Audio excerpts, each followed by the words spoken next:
Boa noite, irmãos, graça e paz. E hoje nós vamos pregar num texto que eu preciso até confessar para os irmãos. Eu preguei recentemente no Salmo 134 e eu disse aos irmãos que era o último dos Salmos de Romagem, que eu havia terminado os Salmos de Romagem, mas compulsando lá para trás os meus arquivos, eu vi que eu não tinha terminado os Salmos de Romagem, tinha ficado um para trás, que era o Salmo de número 130. E um salmo maravilhoso, irmãos. Todos os salmos são, nós sabemos disso.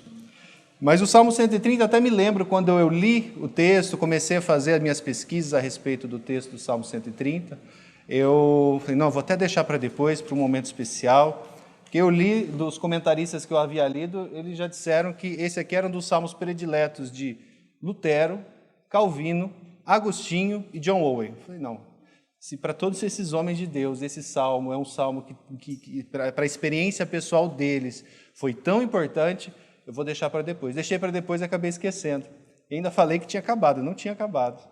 Mas, graças a Deus, hoje a gente vai ter oportunidade, então, de meditar nesse salmo, que é um salmo de fato maravilhoso. É um dos salmos de romagem, agora, com certeza, esse é o último. Passamos por todos os 14, tá? E nós vamos, então, ler esse salmo, depois nós vamos orar. E confiando totalmente no Espírito Santo de Deus, né, para que nos guie, para que nos dê a direção, nós vamos tentar compreender aquilo que o Senhor tem para nós aprendermos aqui desse salmo. Vamos ler? Das profundezas clamo a ti, Senhor. Escuta, Senhor, a minha voz. Estejam alertas os teus ouvidos às minhas súplicas. Se observares, Senhor, iniquidades, quem, Senhor, subsistirá? Contigo, porém, está o perdão para que te temam. Aguardo o Senhor, a minha alma aguarda, eu espero na sua palavra. A minha alma anseia pelo Senhor mais do que os guardas pelo romper da manhã. Mais do que os guardas pelo romper da manhã, espere Israel no Senhor, pois no Senhor há misericórdia. Nele, copiosa redenção. É Ele quem redime a Israel de todas as suas iniquidades. Amém. Vamos orar, irmãos? Senhor, obrigado pelo teu cuidado, obrigado pela tua misericórdia, obrigado pela tua palavra, obrigado porque encontramos em ti copiosa redenção, nós, pecadores, nós, homens e mulheres falhos. Que o Senhor tenha misericórdia de nós, que o Senhor derrame do teu Espírito Santo sobre cada um de nós que estamos aqui, dos que estão ouvindo esta pregação, Pai, para que haja de fato no nosso coração uma consciência, Pai, das consequências do pecado, aquilo que Ele faz conosco, daquilo que Ele faz com o mundo, mas também, Senhor, que nós possamos olhar para a redenção que há em Cristo Jesus, encontrar no Senhor esse descanso e essa paz, que muitas vezes vem depois sim, Senhor, de momentos de tribulação pelos quais nós temos que passar. Mas a Tua palavra ela é maravilhosa, ela nos ensina, ela nos traz experiência, ela nos traz moderação, ela nos traz tudo aquilo que nós precisamos para compreender os momentos e descansarmos e confiarmos em Ti. Fala conosco nessa noite. Ministra a cada um de nós, derrama do Teu Espírito Santo aqui nessa noite, para a Tua honra e glória que oramos e pedimos em nome do Teu Filho Jesus Cristo. Amém. Irmãos, Salmo 130, então, é um salmo de romagem, né? Isso a gente já falou, mas nós não sabemos quem foi que escreveu esse salmo de romagem. A gente não tem essa informação aqui. Contudo, ele é um salmo muito conhecido e talvez vocês já tenham lido ele, eu já tinha lido, eu já tinha visto ele outras vezes, meditado nele, mas quando eu comecei a ver a história desses irmãos e aquilo que eles falaram a respeito desse salmo, e, de fato, eu gostaria, então, de compartilhar isso com vocês para que nós possamos entender o quanto ele tem a nos ensinar, a falar e a nos revelar diante do Senhor. Então, só para primeiro a gente vai dar uma passada no Salmo como um todo, né? A gente vai ler o Salmo como a gente já leu o Salmo, mas dando uma passada no texto em geral, né? Antes da gente ir para algumas aplicações, eu queria que vocês acompanhassem comigo. Então, em primeiro lugar, ali no comecinho, no verso 1, a gente vai ver isso. O salmista, ele vai mostrar para nós que ele se encontra numa situação tamanha de desespero e um momento tão terrível da sua vida, que ele vai dizer para nós que a sensação dele é qual? que ele está nas profundezas. Essa situação de profundeza, a gente depois vai ler outros textos das Escrituras que vão falar um pouco disso. A pessoa se sente num nível de angústia tal que ele se sente preso, como se ele estivesse numa cova, se estivesse num buraco, não tem para onde ir. A situação dele, a sensação dele é essa: Senhor, eu me encontro nas profundezas. É o que o verso 1 vai nos ensinar. Por que ele está nessa situação? O Salmo vai continuar e a gente vai poder tentar descobrir. A gente já viu salmos, por exemplo, que as pessoas estavam numa situação muito ruim ou muito terrível por conta de ataques de inimigos, por conta de maledicência, de problemas de outras pessoas, mas nesse caso não é. Nesse caso, quando a gente prossegue na leitura do texto, a gente vai percebendo, especialmente ali do verso 3 e do verso 4, que esse salmista, ele está numa situação de desespero, ele está clamando ao Senhor, e tem um motivo pelo qual ele está passando por tudo isso, porque ele pecou. Ele vai falar aqui no verso 3, ele vai levantar isso para nós, falar: Senhor, se o Senhor observar as iniquidades, então ele está colocando para nós, ele está abrindo para nós que ele possivelmente ele agiu de tal forma, ele pecou de alguma forma, nós não sabemos que tipo de pecado, o que ele fez, mas alguma iniquidade, e que agora ele se encontra então nessa situação de desespero, de profundezas, de trevas, do qual ele depende único e totalmente, ele sabe disso, do perdão de Deus, como o verso 4 vai dizer para nós. Irmãos, nós já temos falado disso, vocês sabem disso. O que eu e você podemos fazer com as nossas próprias forças para conseguir nos fazer puros diante de Deus, caso você peque? Nada. Não há nada que eu e você possamos fazer, caso eu e você tenhamos pecado de alguma forma, e todo pecado é um pecado contra Deus, que vai nos tornar absolvidos diante de Deus. Nada do que eu e você possamos fazer pode nos levar, então, a estarmos puros. Somente Ele pode nos purificar. O salmista aqui, ele sabia disso. Ele vivia em outro contexto, em um outro momento da história do povo de Deus. Jesus Cristo ainda não tinha sido revelado em sua plenitude, como nós já recebemos essa revelação, mas naquele instante ele sabia que não havia nada que ele pudesse fazer que poderia fazer ele de novo aceito aos olhos de Deus, senão fazer o que ele faz aqui por todo esse salmo: clamar ao Senhor, suplicar ao Senhor, esperar no Senhor, buscar ao Senhor, porque somente no Senhor há redenção. Para ele isso já era claro. Então o salmista aqui ele começa: Senhor, eu estou desesperado. Eu estou nas profundezas. É como se eu não tivesse para onde ir. Mas Senhor, independentemente de qualquer iniquidade, o Senhor é um Deus que pode perdoar.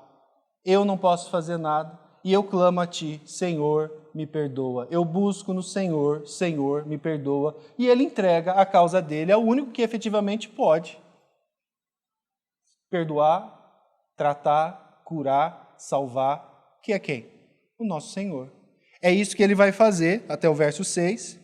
E o que é mais bonito também, ao fim, esse salmista, então, ele tem a tamanha convicção disso e da situação que o pecado levou e daquele que é o único que poderia, de fato, salvá-lo daquela situação, livrá-lo daquela profundeza, daquele abismo. Ele tem tamanha convicção disso, ele entrega a causa dele ao Senhor, como a gente vê aqui no verso 6.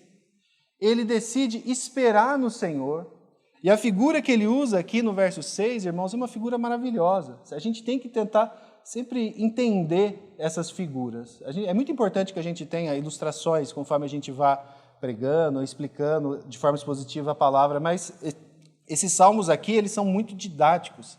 E até imagino que por isso eles são esses salmos que o povo cantava nas suas romagens, nas suas peregrinações. Ele mesmo nos dá a ilustração aqui. Quando esse salmista ele entrega a causa dele ao Senhor, irmãos, ele vai falar assim: a minha alma anseia pelo Senhor, ela precisa do Senhor, ela deseja o Senhor mais do que um guarda pelo romper da manhã. Mais do que um guarda pelo romper da manhã. Irmãos, hoje, estava conversando com um rapaz ali que é vigilante. Ele estava comentando uma situação de perigo de um lugar onde ele trabalha, que tem situações complicadas, que não tem um cuidado maior, que tem poucas pessoas. E para quem trabalha à noite, é perigoso. É perigoso. Isso nos nossos dias, nós estamos aqui em 2021. Nós estamos em dias em que há alarme, que qualquer casa pode ter uma câmera, como a gente tem aqui, com sensor infravermelho, que você tem telefone, que você pode ligar para alguém, você tem radar, para você ver se algum inimigo vai invadir o seu país ou não. Nós vivemos numa época dessa e mesmo assim, para quem se coloca numa situação de estar, vamos dizer assim, nessa situação de vigilância, ainda assim a pessoa tem um grau ali de estresse. Imagina nesse contexto em que esse salmo é escrito, possivelmente ali 900 anos antes de Cristo, 1000 anos antes de Cristo, numa situação em que não há energia elétrica, não há energia como nós temos, luz. Um guarda que ficasse ali, cuidando de uma cidade, cuidando de um acampamento no horário da noite, ele estava sujeito a ser atacado a qualquer momento. Imagina você, um vigilante, um guarda hebreu, ouvindo rumores de guerra, sabendo que egípcios, que assírios, que fenícios e tantos outros inimigos poderiam estar ali à volta. A qualquer momento eles podem atacar. Está tudo escuro, você não tem luz, você não tem luz natural, você não tem luz artificial. Você sabe que se eles atacarem, você vai ser o primeiro a morrer. Talvez você nem vai ver a flecha vindo, você nem vai ver a faca sendo enfiada em você, porque você é o que está na linha de frente. Qual é a única coisa que pode trazer algum tipo de paz? A hora que você vê o sol se levantando e você fala, graças a Deus, mais uma noite e eu não morri. Vou entregar meu posto e vou voltar para a minha cama. Essa é a sensação desse salmista. Ele falou, Senhor, eu entrego a minha causa ao Senhor. Eu me vejo nessas trevas, nessa ansiedade, nessa angústia. Mas eu entreguei a minha causa a Ti. E agora eu espero no Senhor. Como aquele guarda espera o nascer da manhã, esse homem vai esperar da parte do Senhor, então, essa convicção de que ele foi perdoado e de que o Senhor tirou a mão pesada que estava sobre ele, de cima dele. Mas esse homem, esse salmista, ele não fica com raiva de Deus porque Deus fez isso. Pelo contrário, ele se regozija no Senhor de tal forma que ele ainda vai querer fazer o quê? Espalhar essa palavra para todo mundo da comunidade dele. Então, essa foi uma situação específica que aconteceu com um homem específico, mas depois que ele tem essa experiência, depois que ele passa por isso, o que ele quer fazer? Eu preciso falar isso para todo mundo ouvir. E aí no verso 7 e 8 ele vai dizer o quê? Ele não está falando mais para ele. Ele não está mais orando ao Senhor. Ele está falando para todo o povo. E ele vai dizer o quê? Espere Israel no Senhor a misericórdia, nele copiosa redenção. É ele, o Senhor, quem redime a Israel de todas as suas iniquidades. Então ele tem a experiência particular dele, ele cai, ele peca, ele sofre as consequências do pecado dele. Aqui claramente a gente vê que o Senhor pesa a mão sobre ele, ele confessa o pecado dele ao Senhor, ele entrega a causa dele ao Senhor, ele confia que o Senhor vai cuidar da forma como tem que ser cuidado, e isso para ele é motivo de tamanha alegria que ele precisa falar para todo mundo, ele precisa falar para todo o povo. Israel, faça como eu. Vocês também são pecadores como eu. Esperem no Senhor. Esperem no Senhor, porque nele, somente nele há redenção. Não há nas suas boas obras, não há nos seus sacrifícios, mas no Senhor há redenção copiosa, muito grande, né? De grande volume, uma redenção que é acima de todas as coisas. Esse, irmãos, é o pano de fundo, então, de todo o texto. E aqui a gente poderia aplicar N situações, a gente poderia falar de N situações, mas eu separei 3 aqui que eu queria que vocês e eu aqui, que nós meditássemos um pouco. A primeira delas, irmãos, é a seguinte: a consequência do pecado em nossas vidas. A consequência do pecado. Esse salmo, irmãos, quando a gente vê aqui no verso 1, ele traz, ainda que de maneira muito sucinta e muito rápida, um retrato muito claro de uma consequência real do pecado para a vida de qualquer um de nós. E aqui, especificamente, eu estou falando para cristãos, para pessoas que já creram no Evangelho e que pecam. Irmão, se você é um filho de Deus, se você foi comprado pelo sangue de Jesus e você pecou, a gente sabe que o pecado infelizmente, para nossa tristeza, de fato ele ainda pode vir, e todo aquele que diz que nunca peca é mentiroso, a gente sabe disso. Mas o que acontece aqui? Se você peca, se você pecou, o verso primeiro ele vai trazer para nós um retrato de algo que pode acontecer. Ele vai se colocar em que situação que o salmista ficou? Ele se sentiu nas profundezas. Lembra quando eu falei da questão da profundeza como sendo esse lugar apertado? Até a raiz da palavra angústia, ela significa isso, um lugar apertado, você não tem para onde ir. Você se sente em tamanha situação que a sua vida parece que não tem mais para onde ir. A imagem que ele vai usar aqui é essa, as profundezas. Às vezes a gente não tem muita noção do que é isso. O profeta Jeremias, se eu não estiver enganado, ele passava de vez em quando por essa situação na carne. Quando o povo lá ficava com raiva dele, ou cansado das muitas profecias dele, que eram pesadas contra o povo, eles tinham um costume muito terrível, né? Eles pegavam algumas valas que tinham lá, buracos, e jogavam Jeremias lá e deixavam ele um tempo lá. E a gente fala assim, jogou no buraco, né? Como se fosse uma prisão ou uma coisa assim. Parece até como se fosse algo simples. Irmãos, não é. Você está dentro de um buraco, um lugar escuro, passando a noite, imagina isso.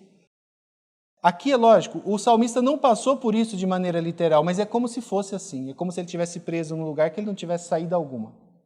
Aqui lembra para nós de um salmo, se vocês quiserem abrir aí, o salmo de número 88. O salmo de número 88, irmãos, é um salmo muito diferente, é um salmo talvez o salmo mais melancólico de toda a palavra, de todo o saltério, com certeza. É um salmo que mostra para nós uma pessoa numa situação de angústia tal que, ao contrário de todos os outros, o Salmo 88, ele não tem, no fim, uma palavra de esperança. Ele relata, ele demonstra uma situação de uma pessoa que estava passando ali por um tamanho, nós não sabemos se é uma questão relativa a pecado, a gente não tem como saber isso, mas ele estava em tamanha opressão que a sensação dele era terrível. E quando a gente fala aqui das profundezas do Salmo 130, verso 1, o Salmo 88, ele lembra um pouco isso. Lá no versos 6 e 7, vamos ler juntos. Puseste-me na mais profunda cova. Lembra que a gente falou dos lugares ali? Nos lugares tenebrosos, escuros, nos abismos. Sobre mim pesa a tua ira. Tu me abates com todas as tuas ondas. Irmãos, vocês percebem aqui a sensação ou a forma como esse irmão se sente por conta do pecado dele? Como se ele tivesse isolado, sozinho, perdido, num buraco, as profundezas, ele clama, ele se sente terrível, de forma terrível, e ele não tem para onde sair. Essa é a sensação que ele demonstra aqui para nós. Irmãos, aqui eu queria trazer para vocês algo que a gente precisa lembrar sempre. Pecado, irmãos, o pecado é algo que nós nunca podemos brincar. O pecado é algo que nunca deve ser objeto é só um pouquinho, é só uma coisinha, vocês são muito radicais. Irmãos, o pecado é a fonte de todo mal que existe na face da terra. O pecado é a rebeldia contra Deus. O pecado é o homem querendo ser igual a Deus, lá no Adão fazendo isso, querendo ser igual a Deus. É essa raiz de corrupção que corrompeu toda a humanidade desde então, e não só toda a humanidade, mas a criação.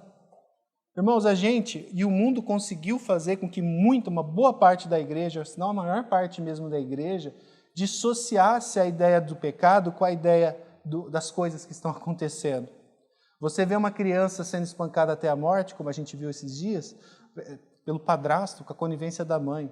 Você vê políticos roubando dinheiro que era para ser usado para pessoas que estão morrendo em corredores. A gente vê essas coisas e a gente acha, de alguma forma, que isso é um problema político, geracional, educacional. Irmãos, existem sim problemas políticos, geracionais, educacionais, existem. Mas qual é a raiz de tudo isso? É pecado. Tudo isso vem do pecado. E aí, quando a gente olha as pessoas fazendo esse tipo de pecado, espancando, matando, roubando, a gente acha, não, mas eu não faço essas coisas.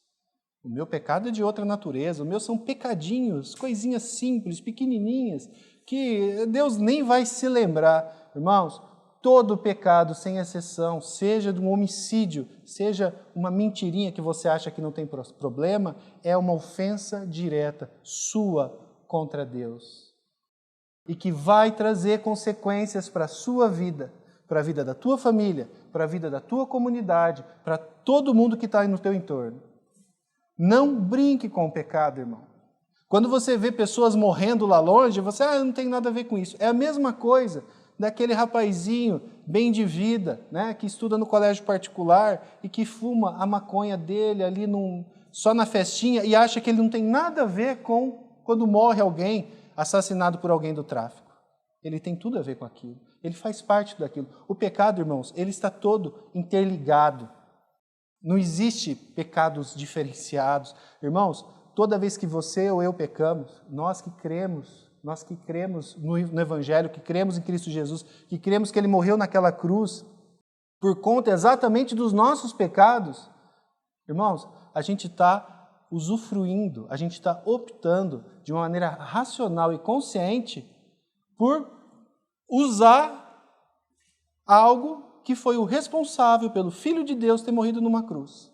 Você acha que isso não vai gerar consequência na minha vida e na sua vida? Olha para a sua vida. Olha para os seus problemas. Olha para as suas lutas. E veja, pare de ficar achando que Deus está me castigando.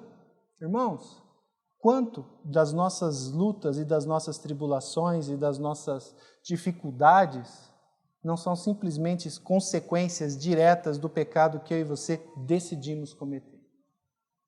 Agora, vai haver momentos em que Deus, de maneira bondosa, como um bom pai que é, vendo que os seus filhos estão brincando de pecar, estão brincando com aquela taça de veneno que pode destruir vidas, destruir pessoas, acabar com famílias.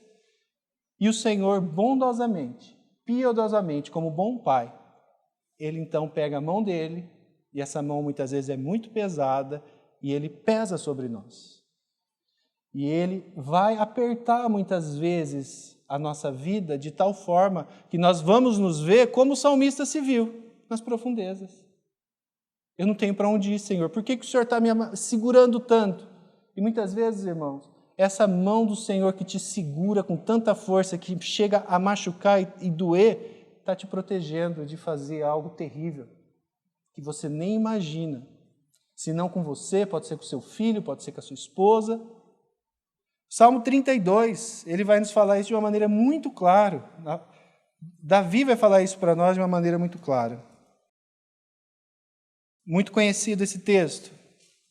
Aqui a gente tem um homem de Deus, um homem segundo o coração de Deus, que havia pecado, não uma vez, mas várias vezes, por muito tempo. Não foi uma coisa rápida, isolada, foi algo premeditado, foi algo concatenado. E ele demorou para aceitar a voz do Espírito Santo que estava ali falando que ele tinha errado. Ele tinha lei, ele sabia que aquilo era errado. Mas Davi, em algum momento, então, ele, de fato, ele vê que ele havia errado e ele se arrepende. E aí ele vai trazer para nós aqui uma outra visão da mesma coisa que a gente viu aqui no Salmo 130.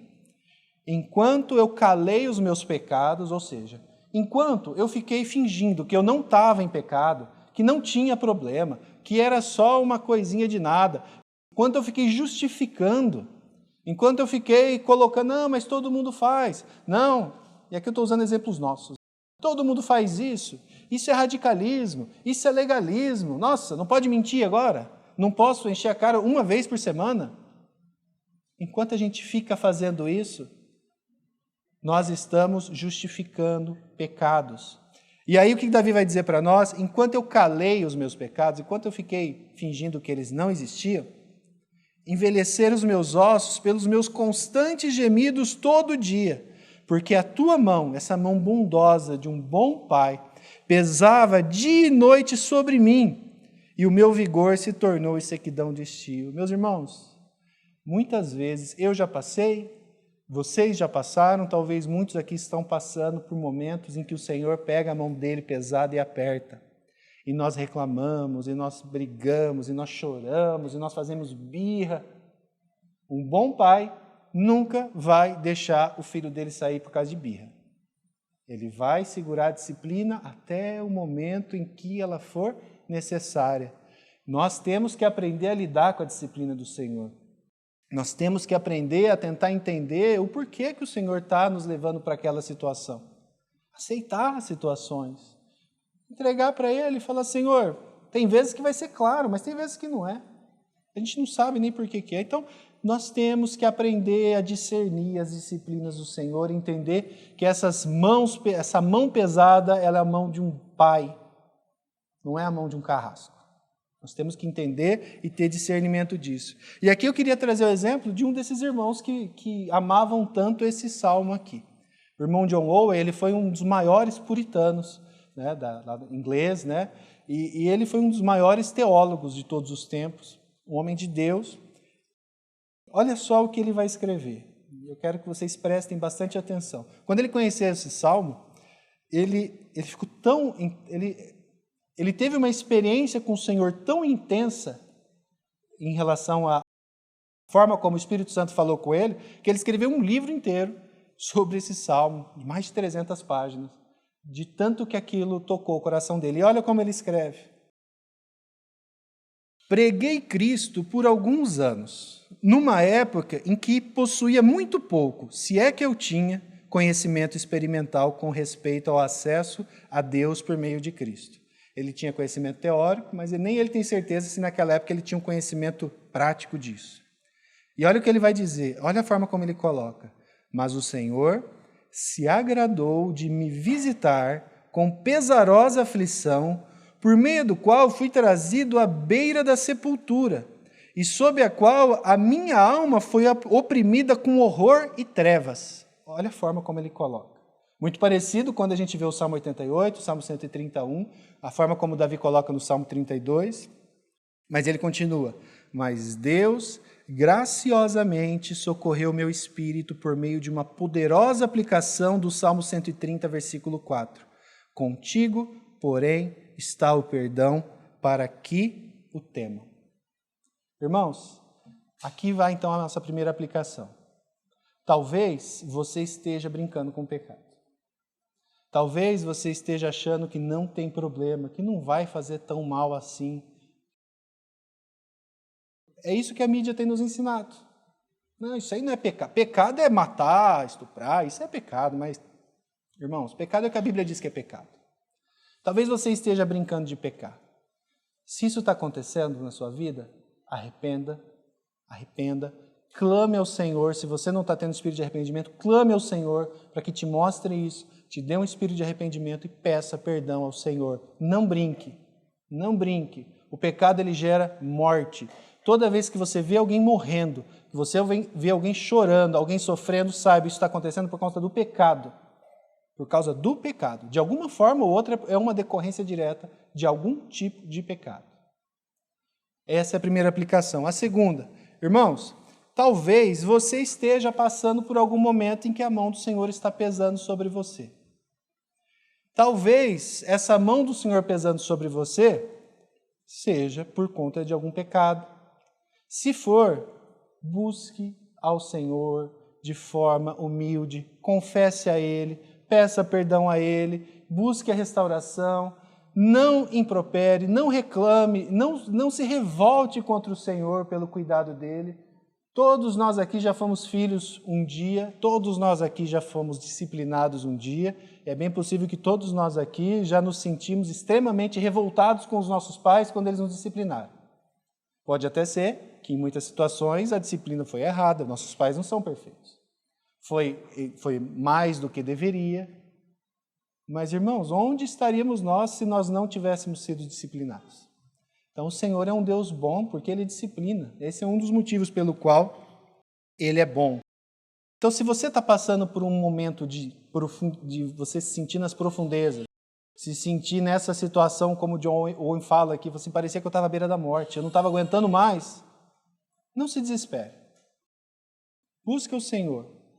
Coloque a sua vida diante dele. Senhor, há algo que eu preciso mudar? Me mostra. Não é algo que eu preciso mudar, porque nem necessariamente vai ser. Então que o Senhor me capacite a esperar, a descansar e a confiar e nunca esquecer que o Senhor é meu Pai, que o Senhor cuida de mim. Então esse é o primeiro ponto. O segundo ponto que me chama muita atenção aqui, irmãos, é sobre um atributo de Deus que fica muito evidente nesse salmo e que tem tudo a ver com o perdão. A gente viu aqui as consequências do pecado e como que ele destrói, certo? Mas, irmãos, esse salmo vai trazer para nós que Deus, ele perdoa. E existe um atributo de Deus que é um atributo maravilhoso. A gente já falou sobre ele lá no começo da confissão, mas é importante a gente relembrar que se chama a longanimidade de Deus. Que no Salmo 130, nos versos 3 e 4, a gente pode ver de uma maneira muito interessante. Se observares, Senhor, iniquidades, quem, Senhor, subsistirá? Contigo, porém, está o perdão, para que o temam. Irmãos, deixa eu fazer uma pergunta para vocês. Se cada vez que alguém pecasse, imediatamente Deus fulminasse essa pessoa, Deus estaria sendo injusto? Não. Não, porque Ele é santo, Ele é puro, todo pecado é diretamente contra Ele, nós sabemos que a punição pelo pecado é a morte. Ele não seria em nada injusto se no momento em que Adão e Eva comeram aquele fruto, Ele imediatamente tivesse matado aqueles dois. Por que Ele não fez isso? Por que aprove a Ele esperar, ter paciência, não se irá de maneira rápida? Esse atributo da longanimidade, essa paciência de Deus. A longanimidade basicamente é isso, um longo ânimo, é uma paciência de Deus em exercer os seus juízos. Ele é o quê? Tardio em irar-se. Olha o Romanos capítulo 2, verso 4. Paulo vai dizer para nós: ou desprezas a riqueza da sua bondade e tolerância e longanimidade, ignorando que é a bondade de Deus que te conduz ao arrependimento. Até mesmo o arrependimento, quando nós sentimos, é a bondade de Deus que faz com que Ele exista, para que nós nos arrependamos e para que nós o busquemos, para vocês verem como tudo vem dele. Mas o Senhor, então, Ele é longânimo. Se Ele quisesse, irmãos, observar todas as nossas iniquidades, nós que clamamos às vezes muito por justiça, né? Tinha que ter justiça, justiça, justiça. Eu fiquei pensando que se Deus fosse justo comigo, toda vez que eu pequei e toda vez que eu atentei contra Ele, desde a minha tenra infância, desde quando eu me lembro, eu teria sido fulminado muito cedo. Não sei vocês. É graças à longanimidade dEle que nós estamos vivos até hoje. Irmãos, nós temos que dar graças a Deus por isso. Esse salmo, ele vai mostrar para nós, né, no verso 3 e 4, Senhor, se o Senhor fosse observar todos os nossos pecados e fosse punir eles de fato como eles mereciam na hora que eles deveriam ser punidos, quem de nós, Senhor, subsistiria? Mas o Senhor é o quê? Bom. O Senhor é misericordioso e o Senhor oferece para nós perdão. O que é muito triste, irmãos, é que ao mesmo tempo que esse atributo de Deus, a longanimidade de Deus, é para nós um consolo e salvação, inclusive, né? Se Deus não fosse longânimo, a gente nem teria sido salvo. Para o ímpio, ele dá o efeito contrário. Se você abrir em Eclesiastes capítulo 8, verso 11, dá uma olhada. Como que o ímpio reage à longanimidade de Deus? Visto como se não executa logo a sentença sobre a má obra, o coração dos filhos dos homens está inteiramente disposto a praticar o mal. Como o Senhor não executa logo o juízo, ele, então eu vou pecar mais mesmo e cada vez mais. Ele enxerga dessa maneira, porque ele não tem temor do Senhor. É assim que o ímpio vê. Mas, irmãos, o nosso Senhor é longânimo? É. Ele é misericordioso? É. Mas o nosso Senhor, Ele há de julgar, porque Ele é justo, todas as coisas. E quando a gente vai para 2 Pedro, capítulo 3, a gente vai ver uma realidade, uma verdade, que tem que estar exposta tanto a nós, cristãos, quanto àqueles que ainda não creram no Evangelho. O ímpio, ele olha que Deus não está... eu fiz uma coisa errada, Ele não jogou um raio aqui na minha cabeça, então eu vou continuar fazendo. O ímpio, ele vai postergando. Nós, às vezes, achamos também, Deus, acho que Ele não se importa tanto. Ele se importa sim. Ele é longânimo, Ele tem paciência. Amanhã eu me arrependo. Amanhã eu peço perdão. Amanhã eu resolvo isso. Amanhã eu trato com o irmão. Eu não tenho urgência em relação a isso. Deus é longânimo, Ele é paciente. É verdade, Deus é longânimo, Ele é paciente. Mas, irmãos, a longanimidade de Deus um dia vai, de acordo com a vontade dEle, com a soberania dEle, com o propósito dEle, vai se encerrar. Olha o que 2 Pedro, capítulo 3, verso 9. Pedro, ele nos avisa. Não retarda, não demora o Senhor a sua promessa, como alguns a julgam demorada. Pelo contrário, Ele é longânimo para convosco, não querendo que nenhum pereça, senão que todos cheguem ao arrependimento. É verdade. O Senhor vai esperar até que o último eleito, o último santo seja salvo. Quem são eles? Nós não sabemos. Ele sabe, Ele tem o número contado. O dia, o momento em que esse último for regenerado, para que nenhum pereça, todos aqueles que Ele escolheu cheguem ao arrependimento, sabe o que vai acontecer? Nesse dia virá como um ladrão. O dia do Senhor. Como um ladrão, lembra que a gente falou do vigilante lá? Esperando, né, pelo romper da alva? Como um ladrão. Você não sabe que hora que o ladrão vem. O ladrão não avisa. Vai acontecer de uma hora para outra. Virá, entretanto, como ladrão, o dia do Senhor, no qual os céus passarão com estrepitoso estrondo e os elementos se desfarão abrasados. Também a terra e as obras que nela existem serão atingidas. Irmãos, o Senhor é longânimo? É. O Senhor está esperando? Está. A mão do Senhor está ofertando salvação para todo aquele que crê? Sim. Mas o dia, no grande dia do Senhor, o dia que vai vir como um ladrão, que ninguém sabe quando será, que pode ser a qualquer momento. Nesse dia, essa mão que oferece salvação, por conta dessa longanimidade, ela vai ser retirada. E nesse dia, as taças do juízo vão ser derramadas. E nesse dia não vai ter longanimidade. Nesse dia você não vai poder falar, Senhor, mais um segundinho, posso aceitar o evangelho agora? Não. Nesse dia vai ser tarde demais, irmãos. E esse dia não tarda. E esse dia é um dia que é só você ler um jornal, assistir a televisão ou ver o que está acontecendo, você vê que ele está chegando. E aqui a gente vai para o nosso último ponto. O Senhor, Ele oferece copiosa redenção. Se você não creu ainda no Evangelho de Jesus Cristo, se você ainda não creu que Jesus Cristo é o seu Senhor e o seu Salvador, se você está postergando, se você está achando que dá para deixar para depois, que você pode fazer isso uma outra hora, que tanto faz, que eu não sou tão ruim assim, que talvez lá no último dia, a hora que pesar, você está errado. O dia do Senhor ele pode chegar a qualquer momento, você pode morrer a qualquer momento, e se você não creu, essa expectativa terrível de juízo vai sim recair sobre você. Não pense que você vai ser visto como justo diante do Deus 3 vezes santo. Não se engane, você não está lidando com homens. Talvez se você se comparar comigo, você pode falar, acho que eu entro lá no céu.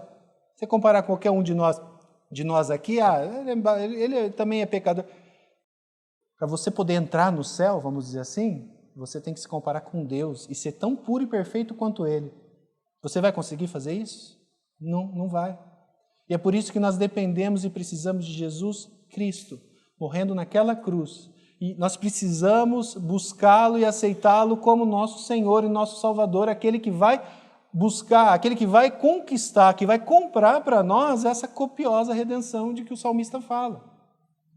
Se você ou eu tentarmos de alguma forma nos apresentarmos diante de Deus, irmãos, não sei se alguém acha que vai conseguir fazer isso, mas infelizmente a maior parte das pessoas de alguma forma acha numa religiosidade meio vazia, meio etérea, que a maior parte das pessoas tem. Não, eu acredito num Deus, eu acredito, eu tenho um ser que eu acredito, eu faço umas boas obras de vez em quando, eu vou ser aceito sim. Você vai estar diante do Deus totalmente puro, do Deus que é santo, santo, santo. Né? Do Deus que homens, grandes homens de Deus, quando se depararam com Ele, caíram prostrados. Se você se apresentar diante do Senhor sem ter Cristo como seu mediador, você vai ser fulminado. Infelizmente não, né? Para a glória dele, não vai ser só fulminado e acabou, não. Você vai sofrer a condenação eterna pela sua ofensa eterna contra um Deus eterno, no inferno. Então, creia que Jesus Cristo é seu Senhor e Salvador. De outra forma, você vai estar exposto a esse dia do juízo com toda a sua plenitude, com toda a sua justa e merecida ira da parte de Deus. Irmãos, só lembrando, Efésios capítulo 2, mas Deus, sendo rico em misericórdia, por causa do grande amor com que nos amou, estando nós mortos em nossos delitos, nos deu vida, juntamente com Cristo, pela graça sois salvos.